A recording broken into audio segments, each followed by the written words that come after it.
रासायनिक अभिक्रिया को संतुलित करना। रासायनिक अभिक्रिया को संतुलित करना यानी जो रासायनिक अभिक्रिया जो रिएक्शंस हुए हैं उनको कैसे संतुलित करेंगे उनके बारे में जानते हैं। चलिए जानते हैं। जैसे द्रव्यमान संरक्षण का नियम किसी भी रासायनिक अभिक्रिया में द्रव्यमान का न तो निर्माण होता है न ही विनाश होता है, न ही निर्माण और न ही विनाश होता है। रासायनिक अभिक्रिया के पहले अभिकारक और एवं उसके पश्चात उत्पाद प्रत्येक तत्वों के परमाणुओं की संख्या समान होनी चाहिए। मतलब रासायनिक अभिक्रिया तभी समान होगी जब दिए गए तत्वों के परमाणुओं की संख्या क्या होगी, समान होगी। एक संतुलित समीकरण तभी आप कह सकते हो जब उन दिए गए रासायनिक अभिक्रिया में तत्वों की परमाणुओं की संख्या क्या हो, इक्वल हो यानी बराबर हो। तो चलिए आगे देखते हैं। आगे क्या लिखा हुआ है, लिखा हुआ है चरणबद्ध संतुलित करना, ठीक, यानी हीट एंड ट्रायल मेथड। जैसे चरणबद्ध का अर्थ है कि चरण वाइज, जैसे चरण 1, चरण 2, चरण 3, इस तरह से चरणबद्ध करने का मतलब एक चरण के बाद दूसरा चरण के बाद तीसरा चरण। इसी प्रकार से हम समझते हैं कि संतुलित समीकरण होता क्या है, समझ लिए हैं। अब संतुलित समीकरण को कैसे किया जाए, मतलब समीकरण को संतुलित कैसे किया जाए। तो चलिए शुरू करते हैं एग्जाम्पल से, जैसे कि कल एग्जाम्पल्स हमने पहले ही दे चुका था, ठीक है। अब चलिए देखिए चरण 1 से स्टार्ट करते हैं कि आप किसी भी रासायनिक समीकरण को कैसे संतुलित करेंगे। चरण 1 में दिया है रासायनिक समीकरण लिखकर प्रत्येक सूत्र के चारों ओर बॉक्स बना लीजिए। ये रहा रासायनिक समीकरण, हमने लिख दिया। Fe प्लस H2O से जब रिएक्शन कराया गया, जब यहाँ पर रासायनिक अभिक्रिया कराई गई तो हमें उत्पाद के तौर पर, और ये रहा अभिकारक, ठीक है। अभिकारक और उत्पाद जैसा कि हमने कल हमने बता दिया था। तो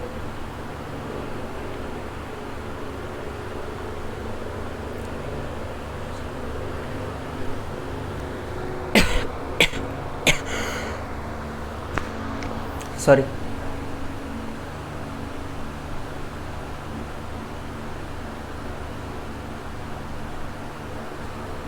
देखिए अब ये जो दिया गया है समीकरण, उसे संतुलित कैसे किया गया है। देखिए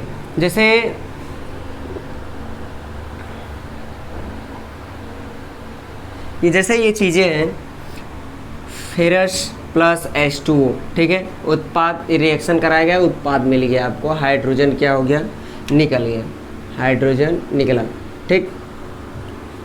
आप देखिए जब इसका और इसका, जब इन दोनों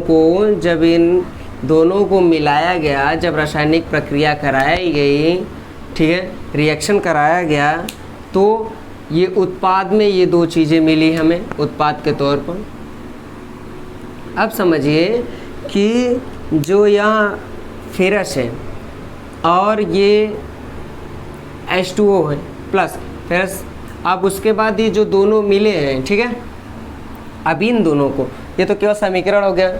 अब इसे संतुलित कैसे करें। जैसे यहाँ पर ऑक्सीजन की परमाणु संख्या कितनी थी, यहाँ पर एक भी नहीं है, यहाँ पर 1 है, यहाँ पर कितनी है, 3 है। तो इसे कैसे संतुलित करेंगे। जैसे फेरस का यहाँ पर केवल 1 ही है, यहाँ पर 2 हो गए हैं, तो इन्हें कैसे संतुलित करेंगे। आइए अगले चरणबद्ध के अनुसार यानी चरण वाइज क्या करते हैं। समझते हैं। चलिए, जैसा कि ये आपको बॉक्स दिख रहा होगा, ठीक है, जैसा कि ये आपको बॉक्स दिख रहा होगा, तो देखिए जो यहाँ पर रिएक्शन है, ठीक है, जो यहाँ पर रिएक्शन है उसको संतुलित कैसे करेंगे वो हमने चरणबद्ध करने के लिए नियम करने का जो है कि हम कह रहे थे कि चरणबद्ध करेंगे। तो चलिए दूसरे चरण में क्या करते हैं। दिया है समीकरण में उपस्थित विभिन्न तत्वों के परमाणुओं की संख्या नोट कीजिए। अब जैसे फेरस का कितना दिया, जैसे यहाँ पर था ऊपर वाले में था ना फेरस की परमाणु संख्या कितनी है, 1, तो ये फेरस की परमाणु संख्या कितनी है, 1, ठीक है। अब ये उधर उत्पाद में जाकर, ये उत्पाद साइड में जाकर कितना हो गया था, 3 हो गया था। अब उसके बाद जब ये अभिकारक में था हाइड्रोजन तो H2O था, H2O था, तो H2O जब था तो हाइड्रोजन में यहाँ 2 परमाणु थे, तो वही कह रहा है कि यहाँ पर हाइड्रोजन के अभिकारक में जब हाइड्रोजन था H2O के तौर पर, तो उसमें हाइड्रोजन के कितने अणु थे, 2 थे। फिर उसके बाद जब रासायनिक अभिक्रिया कराई गई तो वहाँ पर हमें क्या प्राप्त हुआ, हाइड्रोजन की संख्या 2, यानी क्या ये बैलेंस है, मतलब ये अभिकारक में भी 2 ही थे, जब रिएक्शन कराया गया, रासायनिक अभिक्रिया कराई गई तो भी कितने हैं, 2 ही हैं, ठीक। आगे चलिए, ऑक्सीजन था, H2O था, ऑक्सीजन, ये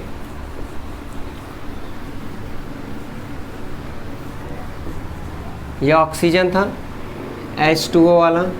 अब इसमें इसके O के परमाणु की संख्या कितनी थी, 1 थी, तो यहाँ पर देखिए दिया गया ये अभिकारक और ये उत्पाद साइड का बता रहा है, ठीक है। तो ये कितना हो गया, अभिकारक में था तो 1 था, उसके बाद जब उस तरफ गया यानी उत्पाद के साइड में गया तो क्या बन गया, तब उसमें बन गया था Fe2O3 प्लस हाइड्रोजन बना था, ये बना था, तो हाइड्रोजन बना। जब हाइड्रोजन बना ये 4 ये 4, ठीक है, तो ये जो Fe2O4 प्लस हाइड्रोजन था, तो इसमें जब ये उत्पाद साइड गया, अभिकारक साइड था तो H2O था, ठीक, और प्लस Fe था, यहाँ नहीं, Fe प्लस H2O था, तो इसमें वो कितना था, 1 था, लेकिन जब उत्पाद साइड गया तो रिएक्शन करके क्या कितने परमाणु बन गए, 4 आ गए, कितने हो गए, 4 हो गए। अब ये 4 आ गए तो हमने पहले रासायनिक अभिक्रिया कराया और जब उसे संतुलित करने लगे चरणबद्ध तरीके से, तो हमने पहले चरण में दिए गए रासायनिक तत्व, जो तत्व दिए गए थे उनके परमाणुओं की संख्या को हमने क्या कर लिया, लिख लिया और समझ लिया कि अभिकारक साइड में पहले कितने थे और रासायनिक अभिक्रिया होने के बाद उत्पाद में कितने हो गए। तो अब चलिए, अब चलते हैं चरण 3 यानी 3, ठीक है। चलिए चरण 3 में चलते हैं। तो चरण 3 में दिया गया है सबसे अधिक परमाणुओं वाले तत्वों को अभिकारक या उत्पादों की साइड अनुचित गुणांक लगाकर संतुलित कीजिए। अब ये कह रहा है कि सबसे अधिक परमाणुओं वाले तत्वों को अभिकारक या उत्पादों की साइड, सबसे अधिक परमाणुओं वाले तत्वों को, सबसे अधिक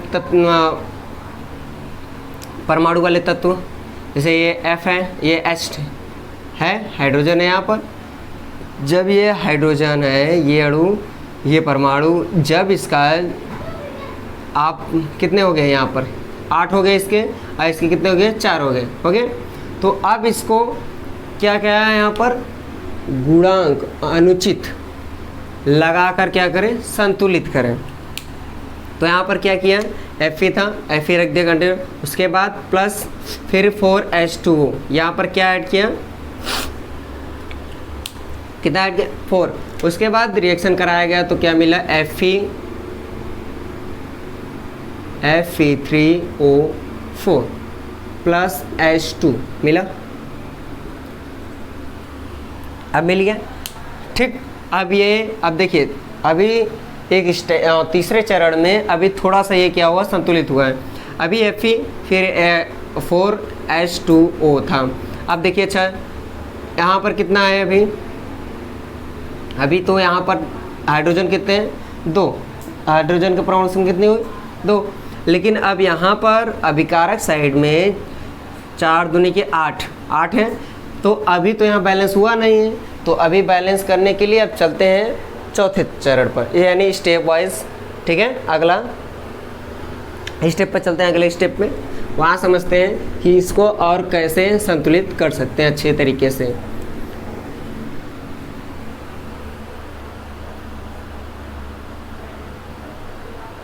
चलिए अब आ गए चरण नंबर 4, ठीक। इसमें दिया है सभी तत्वों के परमाणुओं की चरण 3 की भांति संतुलित कीजिए। मतलब भांति से अर्थात है भांति,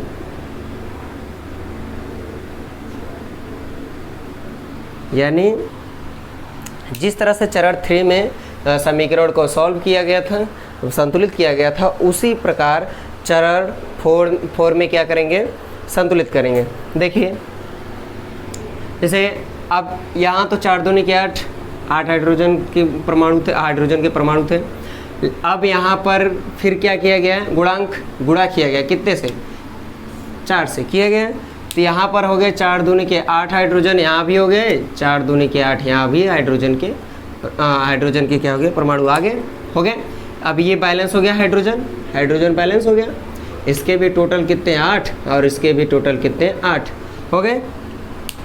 अब देखिए अब ये जब संतुलित हो गया, अब यहाँ पर Fe के कितने परमाणु हैं 3, कितने हैं 3। अब यहाँ पर तो 3 है, लेकिन पहले तीसरे वाले चरण में केवल Fe ही था। अब Fe फिर इसको क्या करना पड़ेगा, इसको बैलेंस करना पड़ेगा। इसके लिए क्या करेंगे हम गुणा करेंगे, किसे 3 से जब गुणा किए तो ये 3 कितने हो गए, इसके फिर इसके कितने हो गए 3, और तो यहाँ पर भी ऑलरेडी यानी पहले से उपस्थित है कितना 3, ठीक। तो Fe फेरस तो हो गया, फेरस इक्वल बराबर हो गया। अब उसके बाद अब फेरस बराबर हो गया, इक्वल हो गया, फिर उसके बाद हाइड्रोजन हो गया। फिर अब यहाँ पर देखिए ऑक्सीजन, ये जब यहाँ हाइड्रोजन से मल्टीप्लाई भी होगा जब जिसमें गुणा होगा, फिर उसके बाद 4 का भी O में होगा, तो 4 O परमाणु O देख रहे हैं, ये 4 अणु थे यहाँ पर। तो यहाँ पर उत्पाद साइड में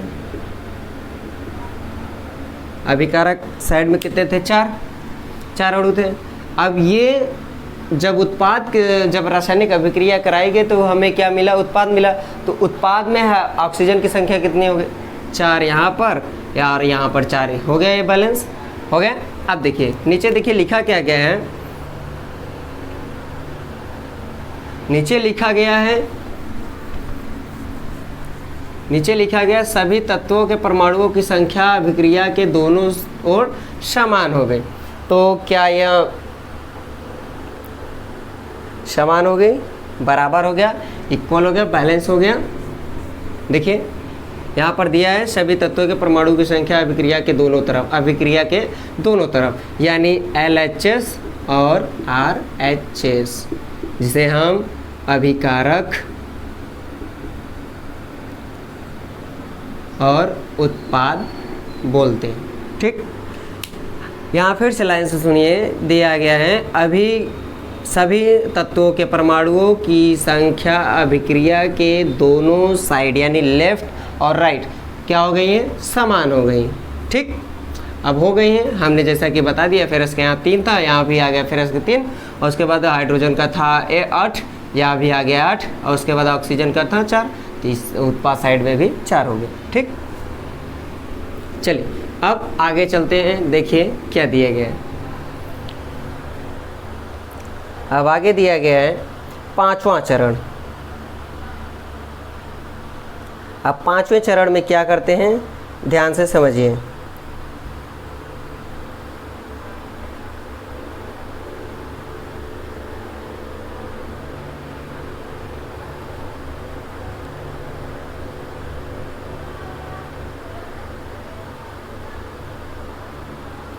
पांचवें चरण में दिया गया है कि अभिकारिकों एवं उत्पादों की भौतिक अवस्था को लिखेंगे, उत्पादों की भौतिक अवस्था को लिखेंगे। जैसे भौतिक अवस्था यानी फिजिकल, कहने का अर्थ यह है कि जैसे भौतिक अवस्था उसमें लिखना है कि हाइड्रोजन क्या है, गैस है, ऑक्सीजन क्या है, गैस है, फेरस लिक्विड है या सॉलिड है, इसको क्या लिखना है, भौतिक अवस्था लिखना है। आप रासायनिक अभिक्रिया कराने के बाद, उसे संतुलित कराने के बाद, अब उसका जो 5वां स्टेप है, जो 5वां चरण है, उसमें क्या करेंगे, उसमें हम अभिकारक और उत्पाद के भौतिक अवस्था को लिखेंगे, यानी रासायनिक अभिक्रिया में जो भाग लिए हैं तब तो उनके भौतिक अवस्था को क्या करेंगे, लिखेंगे। अब देखिए, जैसे इसमें एग्जाम्पल के तौर पर समझते हैं, तो जैसे दिया है ठोस दिया है तो ऐसे प्रदर्शित करते हैं सॉलिड, ठीक। उसके बाद द्रव है लिक्विड, फिर उसके बाद है गैसीय अवस्था में यानी जी दिया गया, ये है सॉलिड, ये सॉलिड,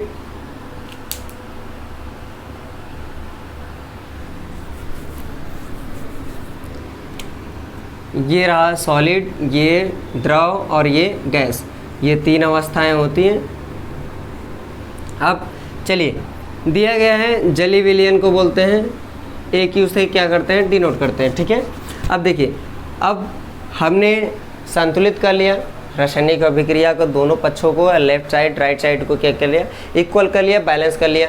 अब उसको हम क्या करते हैं, उसकी भौतिक अवस्था पर भौतिक अवस्था को क्या करते हैं, निरूपित करते हैं, इंगित करते हैं कि वो कौन से लिक्विड में है या फिर लिक्विड है, सॉलिड है कि गैस की अवस्था में, कौन से फिजिकल चीज़ अवस्था में है। तो आपको चलिए देखिए आगे जो दिया गया है नीचे,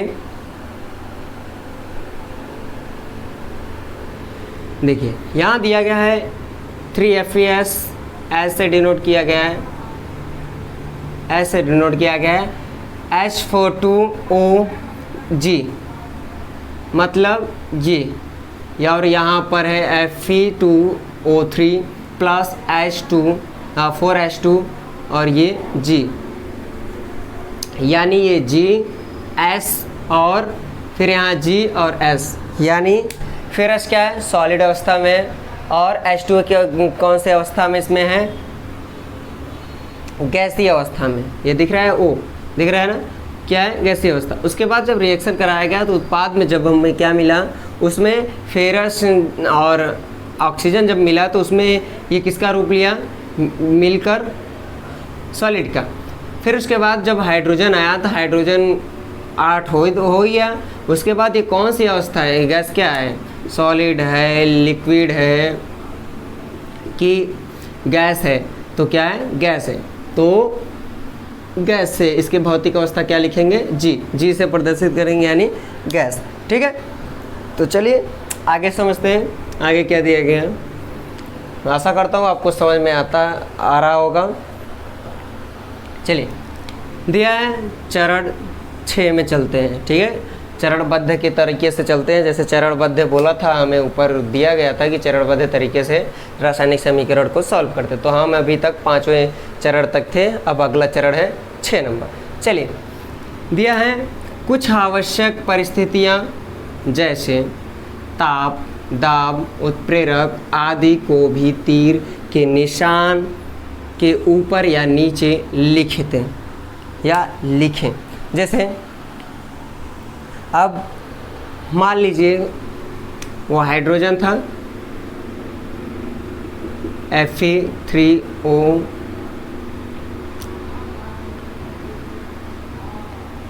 Fe2O3S, ये सॉलिड को इंगित न करिए। चलिए, जैसे अभी ये था प्लस H2O, ठीक। अब ये था, अब जैसे कभी कभी होता है कि हाइड्रोजन क्या होती है, बाहर निकलती है, गैस निकलती है, तो उसे हम तीर को ऊपर की तरफ क्या करते हैं, इंडिकेट करते हैं, यानी ऊपर की तरफ दर्शाते हैं कि गैस क्या हो रही है, रिलीज हो रही है, निकल रही है, ठीक है, रिएक्शन कराने के बाद। तो देखिए उसी में वही लिखा गया है, कुछ आवश्यक परिस्थितियों में ताप दाब एवं उत्प्रेरक आदि को भी तीर के निशान ऊपर या नीचे की ओर इंगित करते हैं, लगाते हैं, लिखते हैं। चलिए, आशा करता हूँ ये पॉइंट भी आपको क्लियर हो गया होगा। चलिए आगे देखते हैं। आगे दिया गया है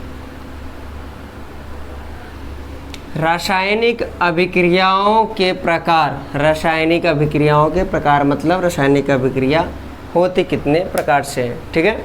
अब देखिए, पहले रासायनिक अभिक्रिया हमने समझा, उसमें अभिकारक, उत्पाद, रासायनिक अभिक्रिया को संतुलित कैसे करते हैं, तो और संतुलित करने के कितने चरण होते हैं, कितने चरणों में हम करते हैं, ताकि आपको स्टेप वाइज चरणबद्ध तरीके से आपको क्या हो, समझ में आ जाए। तो हमने अभी तक रासायनिक अभिक्रिया को हमने क्या कर लिया, संतुलित कर लिया। उसके आगे देखिए, अब चलते हैं रासायनिक अभिक्रिया के प्रकार, ठीक है। अब पहला प्रकार कौन सा है, संयोजन अभिक्रिया। इस अभिक्रिया में दो या दो से अधिक अभिकारक मिलकर एकल उत्पाद बनाते हैं। कौन सा उत्पाद, एकल उत्पाद, मतलब एक, यानी जैसे एग्जाम्पल के तौर पे यहाँ दिया गया है, एग्जाम्पल के तौर पे यहाँ दिया गया है A+B का रासायनिक अभिक्रिया कराया गया, रासायनिक अभिक्रिया कराया गया, तो यहाँ पर हमें क्या मिला, C मिला, यह क्या है, एकल उत्पाद मिला। कौन सा उत्पाद, एकल उत्पाद मिला, ठीक है। हमें कौन सा उत्पाद मिला, एकल, यानी एक, ठीक है। संयोजन अभिक्रिया क्या कहती है, कहती है कि इस अभिक्रिया में दो या दो से अधिक अभिकारक मिलकर उत्पाद कितने उत्पाद का निर्माण करती है, एक उत्पाद का, कितना, यानी जिसे हम क्या बोलते हैं, एकल उत्पाद। क्या बोलते हैं, एकल उत्पाद, जैसा कि हमने हाल यहाँ दर्शा दिया है, आप समझ सकते हैं। चलिए अब आगे देखते हैं, जैसे उदाहरण के तौर पे क्या क्या चीज़ें दी गई हुई हैं। तो जैसे देखिए यहाँ पर उदाहरण के तौर पे दिया गया है, ये उदाहरण एग्जाम्पल दिया है। पहला नंबर, कोयले का दहन, ठीक, कोयले का दहन। अब देखिए जैसे यहाँ पर दिया गया है C, कौन सी अवस्था, भौतिक अवस्था S, C भौतिक अवस्था, इसकी साथ ही साथ दर्शाया गया है क्या है, S सॉलिड। फिर उसके बाद प्लस, फिर क्या है, फिर है ऑक्सीजन। ऑक्सीजन को कौन सा भौतिक अवस्था में दर्शाया गया है, गैस। फिर इसका जब इसका रासायनिक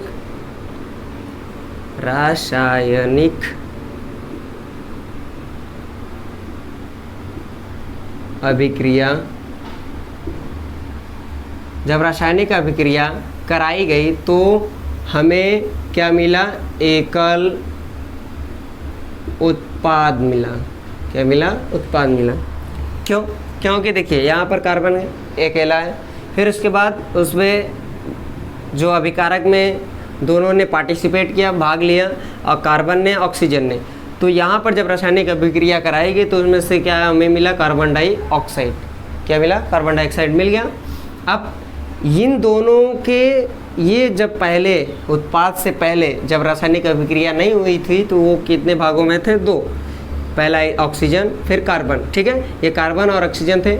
लेकिन जब इन दोनों का रासायनिक अभिक्रिया कराएगी तो ये दोनों क्या हो गए, मर्ज हो गए, मिल गए। जब मिल गए तो क्या बन गए, कार्बन डाइऑक्साइड।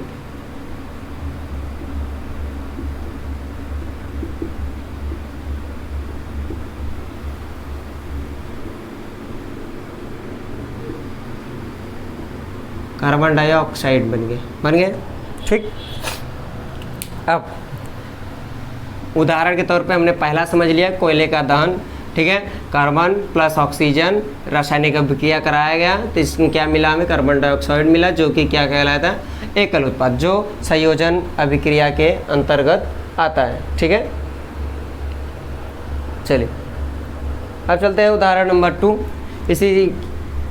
इसी प्रकार से वो भी दिया गया है, इसको हम शॉर्ट तरीके में समझते हैं। दिया गया है जैसे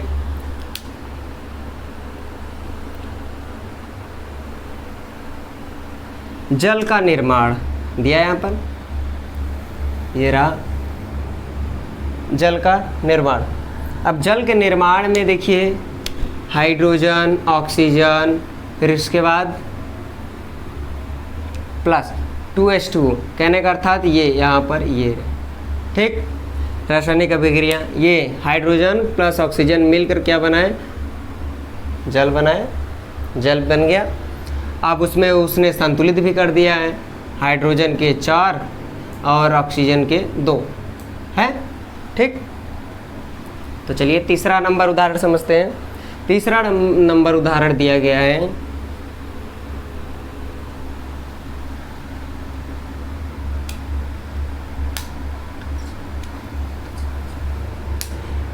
उसी प्रकार से तीसरा भी दिया गया है, जिसमें से ये अभिकारक में 2 अभिकारक पार्टिसिपेट कर रहे हैं, भाग ले रहे हैं, किसमें, रासायनिक अभिक्रिया में, और उसके बाद उत्पाद के रूप में क्या हो जा रहा है, एकल, कौन सा उत्पाद मिल रहा है, एकल उत्पाद मिल रहा है, ठीक। चलिए अब आगे चलते हैं। अब दूसरा, अब नीचे दिया गया है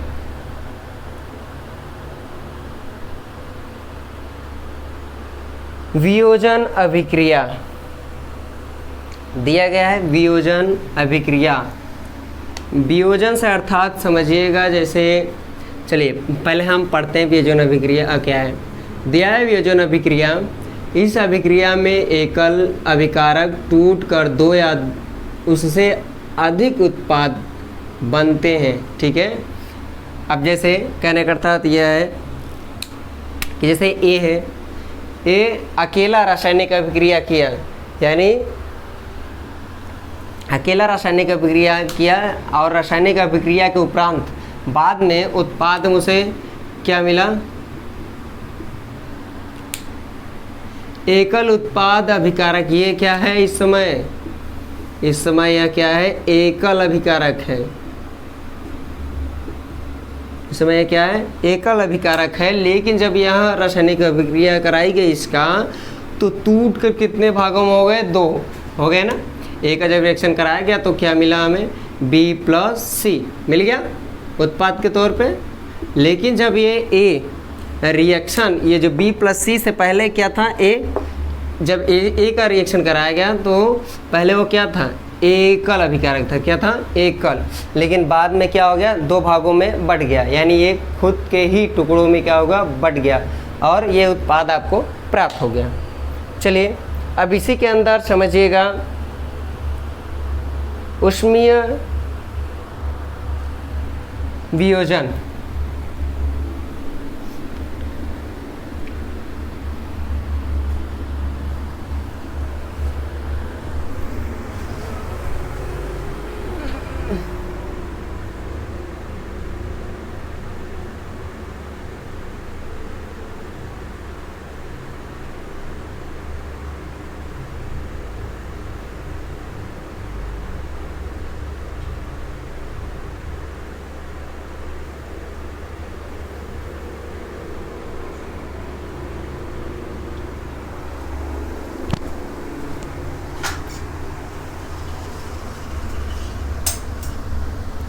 चलिए मार्कर गिर गया था, उठा रहे थे,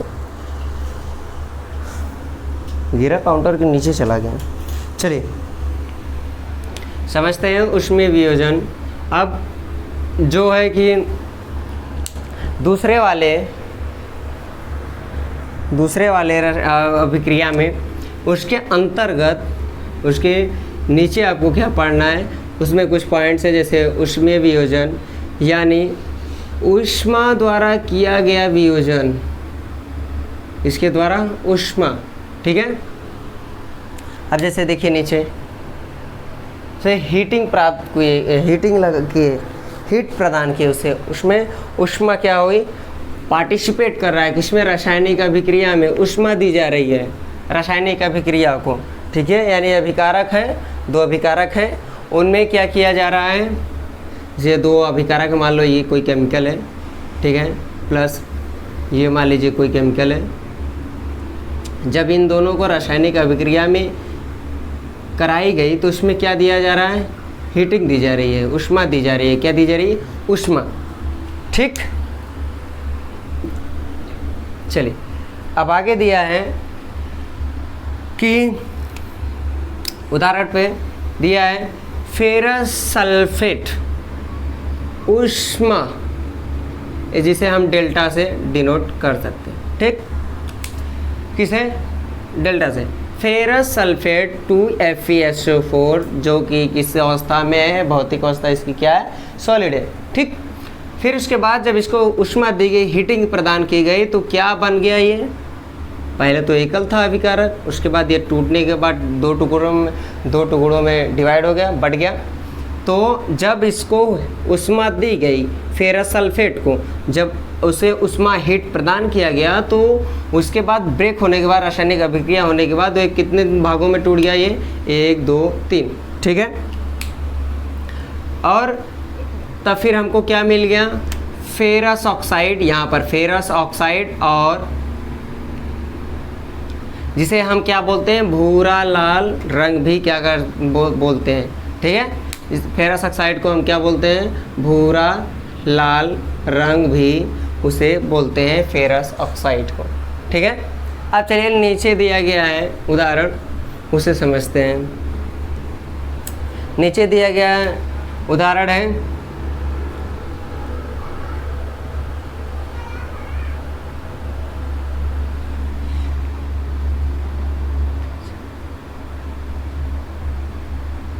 यहाँ देखिए चूना पत्थर दिया है, कैल्शियम कार्बोनेट दिया है, उसके बाद इसमें भी क्या की गई, ऊष्मा प्रदान किया गया। तो हमें यह एकल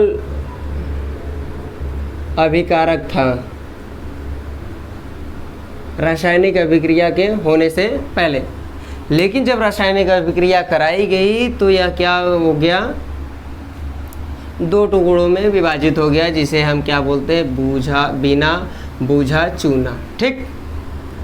जब इसमें ये चूना पत्थर को हीटिंग प्रदान की गई तो वह किस टुकड़ों में बढ़ गया, और उसे क्या बोलते हैं, बिना बूझा चूना, ठीक। तो आज के लिए इतना ही, कल से हम पढ़ाएंगे आप सबको वैद्युत वियोजन, ये रही कल की टॉपिक, ठीक।